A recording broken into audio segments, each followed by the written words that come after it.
இருக்கீங்களா? நான் இன்னைக்கு ரெஸ்ட் எடுக்கிறேன் ஒருவர்களே. இன்னைக்கு எங்கேயும் கொட்டை பொறுக்கலாம், மிதிரி கொட்டை பொறுக்கலாம் போகலை. காலையில் ஏஞ்சி 2 நாளாகவே நேற்றுக்கே எனக்கு உடம்பு சரியில்லை. இது சும்மா ஆளுங்க கூட கொஞ்சம் கொஞ்சம் தான் போய் பொறுக்கிட்டு இருந்தேன். ஒன்றும் அந்த அளவுக்குலாம் நேற்றுலாம் கொட்டை பொறுக்கலை. நான் இது காலையில் ஏஞ்சி முந்திரி கொட்டையை காய வச்சுட்டு துணி துவச்சி போட்டு ஜாமெல்லாம் விளக்கிட்டு நான் சாப்பாடு செய்யலை. எனக்கு சாப்பாடு செய்கிறேனோ இல்லையோ, 2 தூங்குது பாருங்கள். இதுங்களுக்கு அரியே பா முடியா பா வடி பாவம். இவனுக்கு தான் ஒருவர்களே சாப்பாடுன்னா செய்யலை. பா வா வடி வடி. நேற்றுக்கே இவன் இவனுக்கு பசி எடுத்தாவே என் கூடயே நிற்பான், எட்டையே போக மாட்டான் ஒருவர்களேங்க பாருங்க. எங்கள் வீட்டு அரிக்குட்டி அரி எங்கள் வீட்டு வாகனம். உரத்தவங்களையும் உள்ள விட மாட்டான், யாராக இருந்தாலும் உள்ள விட மாட்டான். இவன் அனுமதி இருந்தால் மட்டும்தான் அங்கே உள்ளே வரலாம். அந்த மாதிரி ஒரு அரி எங்கள் வீட்டு அரி செல்லக்குட்டி.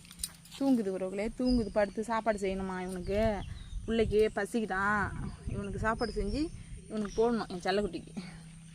உரத்தவங்களையும் உள்ள விட மாட்டான் உறவுகளே, யாரையுமே உள்ள விட மாட்டான். அவங்க கேட்டுக்கு அலர்ட்டாக இருக்கணும், இல்லைன்னா எடுத்து இப்படி ஊட்டியில் தான் வாய வைப்பான், கடிச்சிருவான் உறவுகளே. அதெல்லாம் சாப்பாடு செய்யணும். இன்றைக்கி ரெஸ்ட்டு தான் உறவுகளே. எனக்கு ஒன்றும் முடியல. நேற்றுக்கே எனக்கு உடம்பு சரியில்லைன்னு சொல்லிட்டு இப்போ சொல்லியிருந்தேன் பாருங்கள். நேற்று எனக்கு ஒன்றுமே உடம்பு ஒன்றும் சரியில்லை. வெயிலே இருந்ததா என்னன்னு தெரியல. இன்னும் ஜுரம் அடிக்கிற மாதிரி இருக்குது, மயக்கம் வர மாதிரி இருக்குது. எனக்கு ஒன்றும் முடியல. அதனால் இன்றைக்கி லீவ் போட்டாச்சு. வேணாம் இன்றைக்கி கொட்டை பொறுக்க வேணாம் அப்படின்ட்டு. சொந்தங்கள்லாம் என்ன பண்ணுறீங்க மறக்காத கமெண்ட்ல சொல்லுங்கள்.